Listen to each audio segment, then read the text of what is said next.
आहोत मित्रांनो. आजचा आमचा प्रवास आहे रायगडाचा आणि आता आम्ही सर्वजण रायगडावर निघालेलो आहोत. माझ्यासोबत माझा भाऊ मनोज, केवल भोईर, सागर वास्कर आणि सार्थक वास्कर आहेत. तर तुम्हाला मी आता पुढचा प्रवास दाखवणार आहोत. चला दाखवतो तुम्हाला पुढला प्रवास. मित्रांनो, जवळजवळ सकाळी 4 वाजता आमचा प्रवास सुरू झाला आणि आम्ही निघालो रायगडाच्या दिशेने. तर मित्रांनो, सकाळीचे 6:15 झालेत आणि आम्ही माणगावला पोहोचलेलो आहोत. थोडा थकलो, 2 तास प्रवासानंतर आता विसाव घेतलाय. मला चाय पिता होतो आणि त्याच्यानंतर पुढला प्रवास सुरू. पुढला प्रवास दाखवतो तुम्हाला.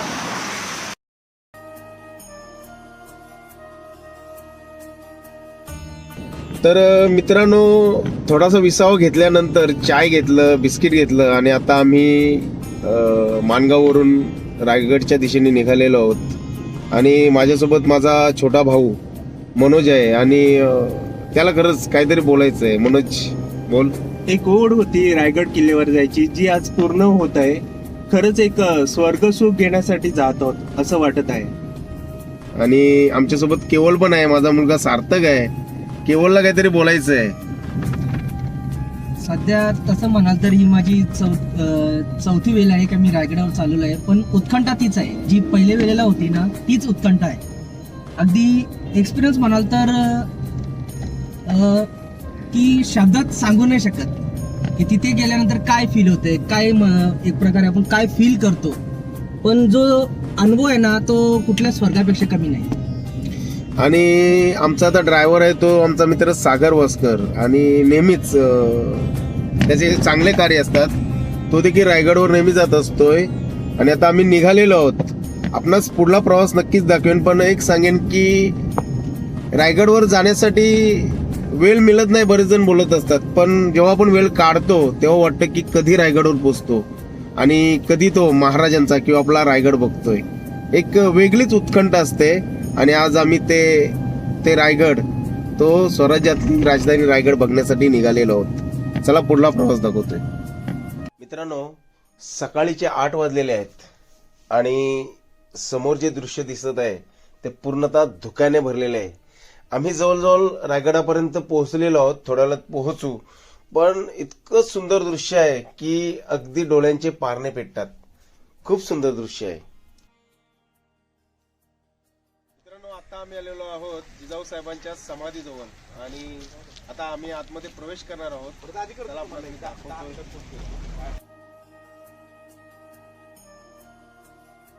मित्रांनो, समोर दिसत आहे ती जिजाऊ साहेबांची समाधी. अगदी जवळून दाखवण्याचा प्रयत्न करत आहे मी. बघून घ्या एकदा. हेच ते पुण्यक्षेत्र, जिजाऊ साहेबांची समाधी, पाचाड.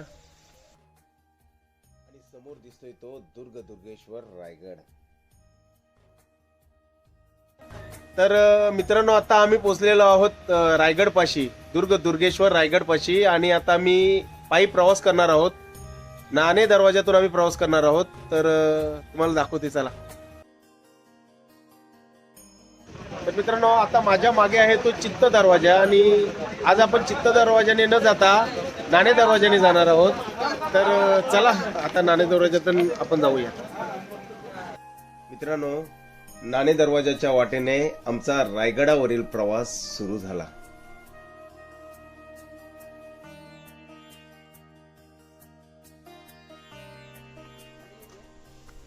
तर मित्रांनो, माझ्या समोर आहे तो नाणे दरवाजा आणि अजून देखील बांधकाम तसंच शाबूत आहे. माझ्या मागे आहे तो नाणे दरवाजा आणि हीच पहिली शिवकालीन वाट होती. आणि जर गडावर जायचं असेल तर इथे परवानगी दिली जात होती आणि त्याच्यानंतरच गडावर कोणी मावळे किंवा लोक इथे रहित त्यांना जाण्यासाठी परवानगी मिळत होती. तसेच 1674 मध्ये हेनरी ऑक्झंडर हा इंग्रज अधिकारी देखील ह्याच वाटेने आला होता असं त्याने त्याच्या डायरीमध्ये नमूद केलेलं आहे.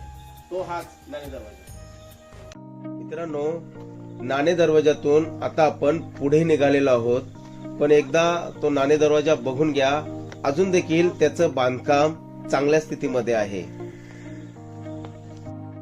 गड्या डोंगरचं राहणार, साखर शिवबाचं होणार. हळूहळू आम्ही सर्वजण रायगड चढत आहोत. सभोवतालचं दृश्य बघितल्यानंतर ते सर्व हिरवगार दिसत आहे आणि अगदी डोळ्यांना भुरळ पाडत आहे असं समोरचं दृश्य आहे. मित्रांनो, 16 मे 1665 ला पुरंदरच्या लढाईत मोरारबाजी देशपांडे हे धारातीर्थी पडले. तेव्हा महाराज म्हणाले होते, एकाच स्वप्नात वेडी झालेली माणसं माझ्याजवळ पोटाच्या भाकरीसाठी कधीच नव्हती. सहज आपलं जीवन ओवाळून टाकणारी माणसं ही महाराजांना मिळाली होती, म्हणून हे अखंड स्वराज्य उभं राहिलं. मित्रांनो, आम्ही पहिला टप्पा पार केलेला आहे आणि खूप सुंदर नजारा आहे आणि पावसाच्या सरी येतात मध्ये मध्ये, त्यामुळे खूप छान वाटतोय. चला तुम्हाला पुढला प्रवास दाखवतोय.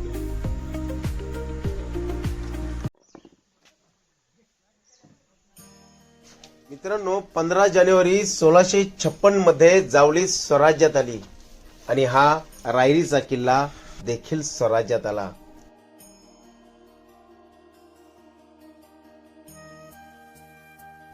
हा रायगड किल्ला भव्य, दिव्य, उत्तुंग आणि बळकटही आकाशाची गवसणी करणारा किल्ला. 4 ओर चकोट. हा गड चढायचं म्हटलं तर वाऱ्यानेच आणि उतरायचं म्हटलं तर पाण्यानेच. दुसऱ्या कोणाची हिंमत देखील व्हायची नाही, इतका उंच आणि अभेद हा रायगड किल्ला. मित्रांनो, छोटी छोटी माकडं आहेत बघा.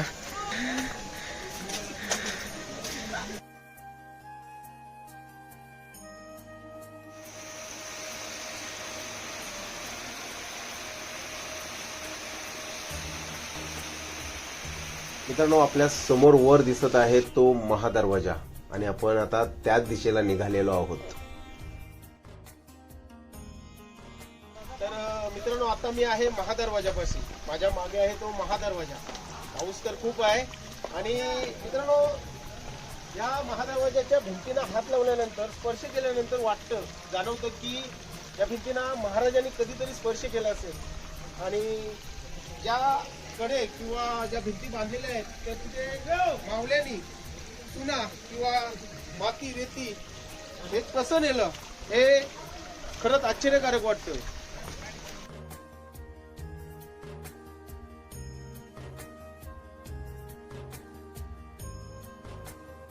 मित्रांनो, आपल्या समोर दिसत आहे तो रायगडाचा मुख्य दरवाजा म्हणजे महादरवाजा आणि ह्या महादरवाजाने छत्रपती शिवाजी महाराजांना अगदी जवळून बघितलेला आहे.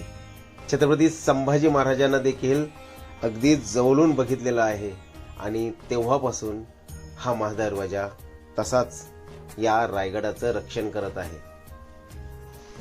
मित्रांनो, आता आपण महादरवाजातून आत निघालेलो आहोत आणि बघूया पुढला रायगड आपणास मी दाखवत आहे.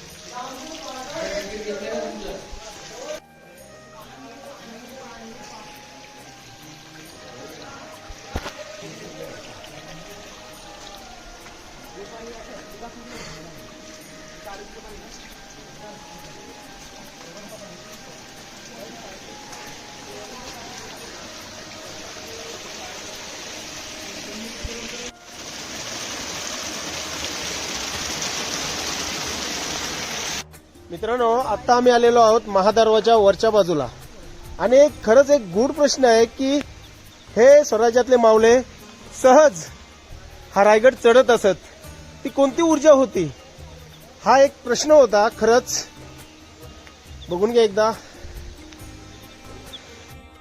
मित्रांनो, महादरवाजाच्या अगदी वर ह्या 2 शिवकालीन तोफा आहेत आणि बघून घ्या अजून देखील चांगल्या अवस्थेत ते आहेत.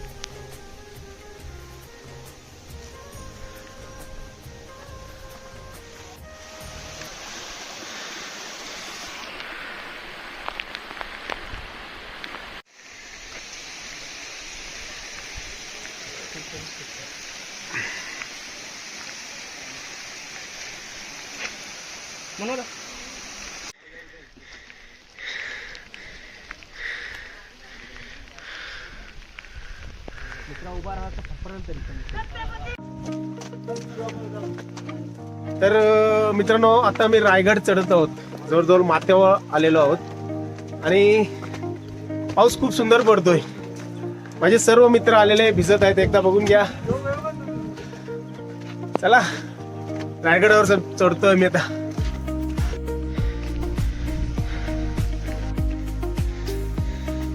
मित्रांनो, वर चढत असताना सुंदर धुकं आलेलं आहे आणि समोरचा नजारा खूप सुंदर दिसत आहे. अगदी डोळ्यांचे पारणे फिटतात असं दृश्य समोर दिसत आहे. जवळजवळ टकमकटोक आपल्या समोर आहे, पण तो धुक्यामुळे दिसत नाहीये. अगदी धुक्याने झाकून गेलेला आहे, बघून घ्या.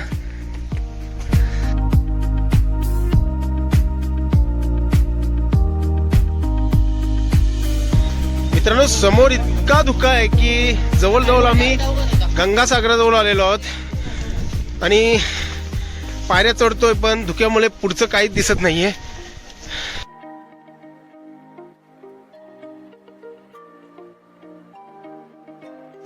मित्रांनो, आमच्या मागे इतका सुंदर दृश्य आहे, इतकं सुंदर धुकं पडलेलं आहे की जणू काही हा पृथ्वीवरील स्वर्गच आहे.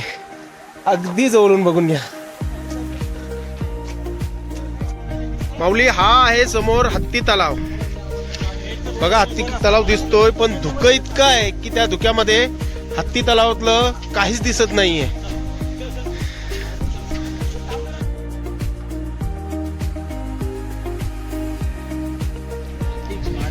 माऊली, माझ्या समोर आहे तो शिरकाई देवी मंदिर. अगदी जवळून बघून घ्या. खूप सुबक मूर्ती आहे. मंदिराची कलाकृती देखील प्राचीन आहे.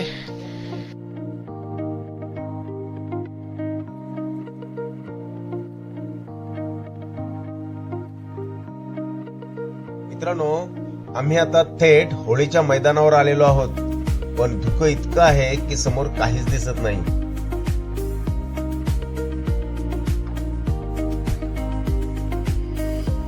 आपल्या समोर आहे ती होळीच्या मैदानावरील महाराजांची मूर्ती आणि ह्या धुक्यामध्ये खूप सुंदर दिसत आहे.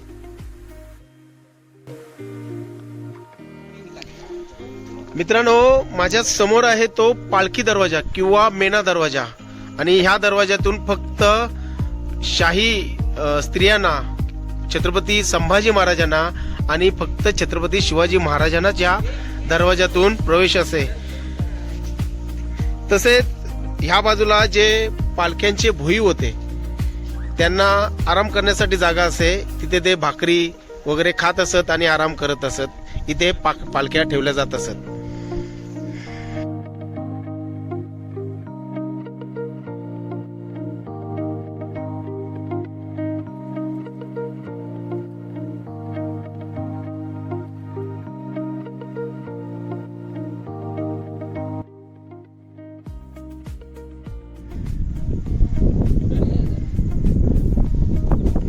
मित्रांनो, 19व्या शतकामध्ये इंग्रजांनी ड्रेनेज सिस्टम किंवा संडासचा शोध लावला, पण 17व्या शतकामध्ये हा बघा रायगडावर ड्रेनेज सिस्टम आहे. बघून घ्या एकदा, म्हणजे तो शिवशाहीचा काल देखील किती प्रगत होता हे आपल्याला समजून येईल. मित्रांनो, हे बघा रायगडावरील धान्य कोठार अजून देखील चांगल्या स्थितीमध्ये आहे. जेव्हा रायगडाचं बांधकाम करण्यात आलं तेव्हा धान्य कोठार देखील बांधण्यात आला आणि तेच हे धान्य कोठार. बघून घ्या. आता सध्या खूप खोल आहे, दिसत नाहीये.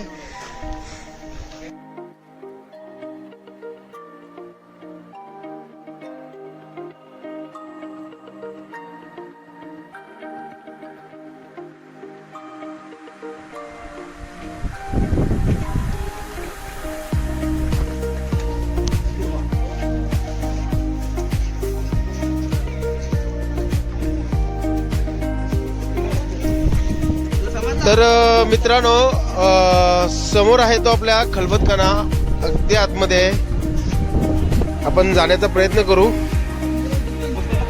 तर मित्रांनो, खाली आहे तो खलबतखाना, महाराज बहिर्जी नाईक आणि त्यांचे मावले सरदार हे इथे खलबतखान्यात गुप्त बैठका करत असत. आणि आतमध्ये मी आपल्याला दाखवण्याचा प्रयत्न करतोय. बघा,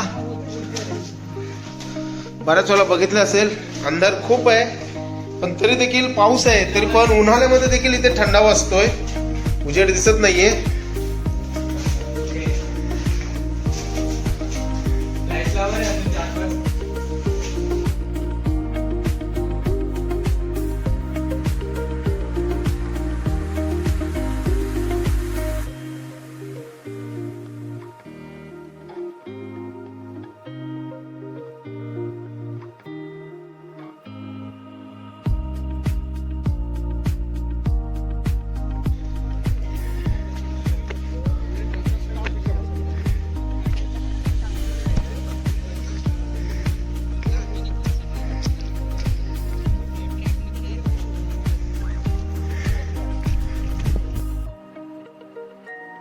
मित्रांनो, आपल्या समोर दिसत आहे तो छत्रपती शिवाजी महाराजांचा महल.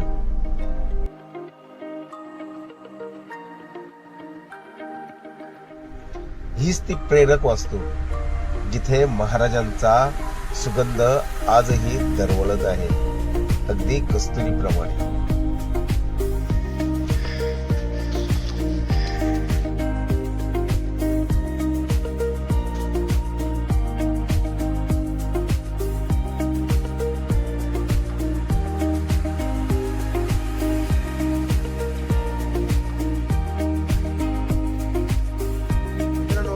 माझ्या समोर आहे तो रायगडावरील टक्सलखाना, जिथे नाणे छपाई होत असे. ती बघून घ्या.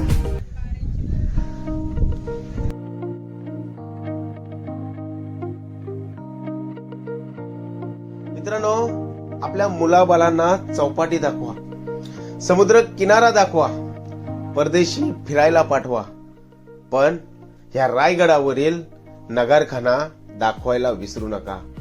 कारण ह्याच नगारखान्याने महाराजांचा सुवर्ण काळ बघितलेला आहे. महाराजांची पदकमळे पाहिलेली आहेत, महाराजांचं शौर्य पाहिलेलं आहे. आणि हा नगारखानाच महाराजांच्या शौर्याचं प्रतीक आहे. म्हणून हा नगारखाना दाखवायला विसरू नका.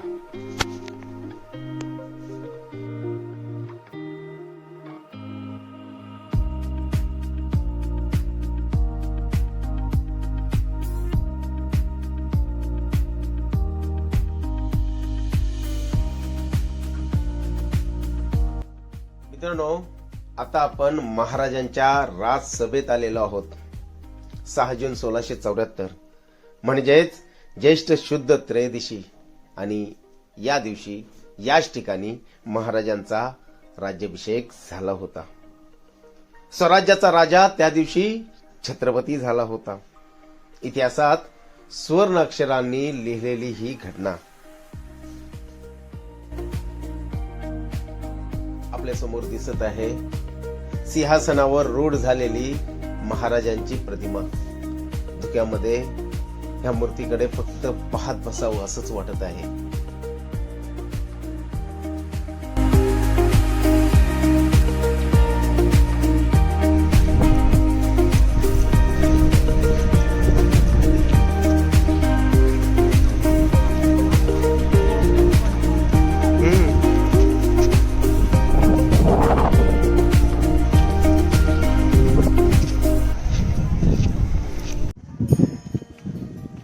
मित्रांनो, आत्ताच दरबार बघितल्यानंतर, महाराजांचं सिंहासन बघितल्यानंतर आता आम्ही पुढे निघालेलो आहोत ते वाघ दरवाजाकडे. म्हणजे या रायगडाची दुसरी वाट, चोरवाट पण तिला म्हणू शकतो, वाघ दरवाजा. जिथून स्वराज्याचे तिसरे छत्रपती राजाराम महाराज हे जेव्हा औरंगजेबाचा वेढा पडला होता तेव्हा ते तिथून सुटून गेले होते किंवा निघून गेले होते. तीच वाट आता आम्ही तुम्हाला दाखवणार आहोत. आता आपण वाडेश्वर मंदिराकडे निघालेलो आहोत, तसेच कुशालवर्त तलाव.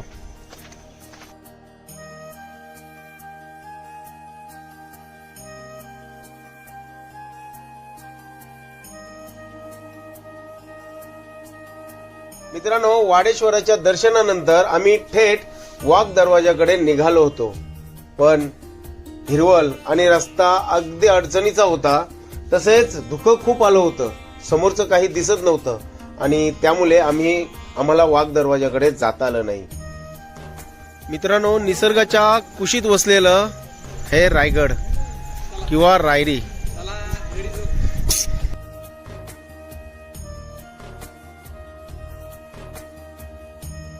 मित्रांनो, आपल्या समोर दिसत आहे ती रायगडावरील बाजारपेठ. समोर काकड्या विकल्या जातात बघा, मके पण विकले जातात. एका बाजूला 22 दुकानं, दुसऱ्या बाजूला 22 दुकानं, एकूण ह्या बाजारपेठेत 44 दुकानं होती. पण आज धुकं खूप आहे. पाऊस तर आहेच, पण धुकं पण खूप आलेलं आहे. त्यामुळं समोरचं जास्ती काही दिसत नाही आणि दाखवता पण येत नाहीये. आज रायगडावर धुकं तर आहेच, पण पाऊस पण खूप आहे आणि त्यामुळे आम्ही टकमक टोकाकडे निघालो होतो, पण पुढचं काहीच दिसत नाही. त्यामुळे आम्हाला टकमक टोकावर देखील जाता आलं नाही.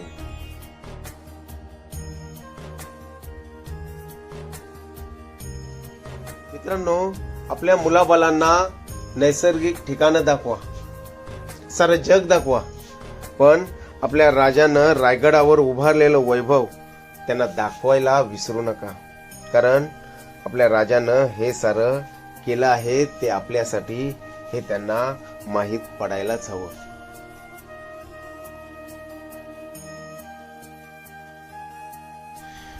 मित्रांनो, समोर आहे ते जगदीश्वराचं मंदिर आणि अगदी धुक्याने ते वेढलं गेलेलं आहे, दिसत नाही. आम्ही जवळ जातोय.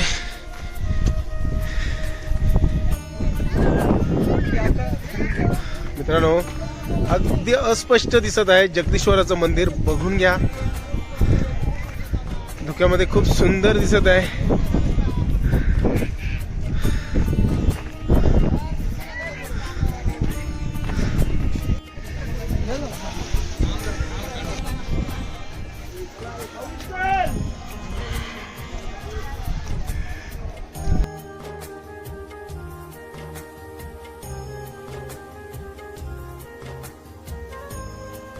मित्रांनो, जगदीश्वराच्या मंदिराच्या अगदी समोर नंदीची मूर्ती आहे. तोडफोड जरी केलेली असली तरी पण मूर्ती खूप सुंदर दिसत आहे. कलाकृती सुबक आहे. चला आपण आता मंदिरामध्ये जाऊया.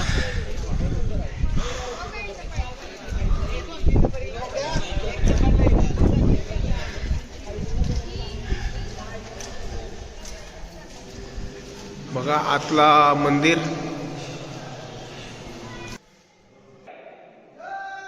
मित्रांनो, आपल्या समोर दिसत आहे ती जगदीश्वराची पिंडी. आणि महाराज जेव्हा म्हणजे 1670 नंतर महाराज जेव्हा रायगडावर असत तेव्हा ह्या श्री जगदीश्वराचं दर्शन घेत असत. तीच ही जगदीश्वराची पिंडी आणि हे जगदीश्वराचं मंदिर.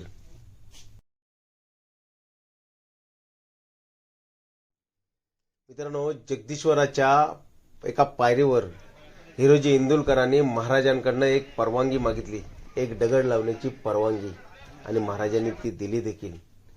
त्याच्यावर आशय असा आहे की सेवेचे ठाई तत्पर हिरोजी इंदुलकर.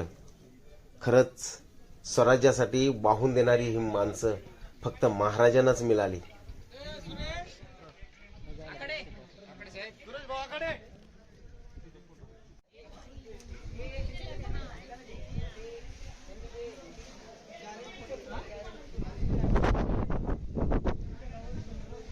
आपल्या समोर आहे ते छत्रपती शिवाजी महाराजांची समाधी.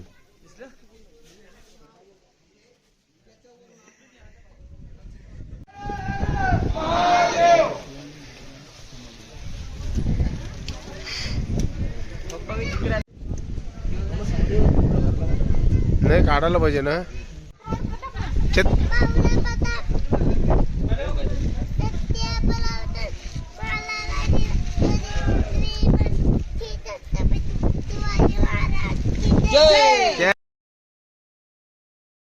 मित्रांनो, पाऊस आणि धुका असल्यामुळे आम्हाला जास्ती काही बघता आलं नाही. जगदीश्वराचं दर्शन घेतल्यानंतर, महाराजांच्या समाधीवर मस्तक टेकल्यानंतर आम्ही आता आमच्या परतीच्या मार्गावर निघालेलो आहोत. तर मित्रांनो, आता आमचा परतीचा प्रवास सुरू होत आहे. सकाळी जवळजवळ 9 वाजता आम्ही प्रवास सुरू केला रायगडावर चढण्यासाठी आणि आता जवळजवळ 3 वाजलेले आहेत आणि आता आम्ही आमच्या गाडीकडे निघालेलो आहोत. खरंच जेव्हा आम्ही रायगड चढायला सुरुवात केली तर एक मनात भाव होतं की रायगडावर जायचं होतं. पण जेव्हा रायगडावर चढलो तेव्हा खरंच खूप छान वाटलं. रायगडाचं दर्शन घेतलं. धुका आणि पाऊस असल्यामुळे बरेचसे पॉईंट आम्हाला बघता आले नाही आहेत. तरी पण जे काही बघता आलं ते मी तुम्हाला दाखवण्याचा प्रयत्न करेन. छत्रपती शिवाजी महाराज की जय. धन्यवाद.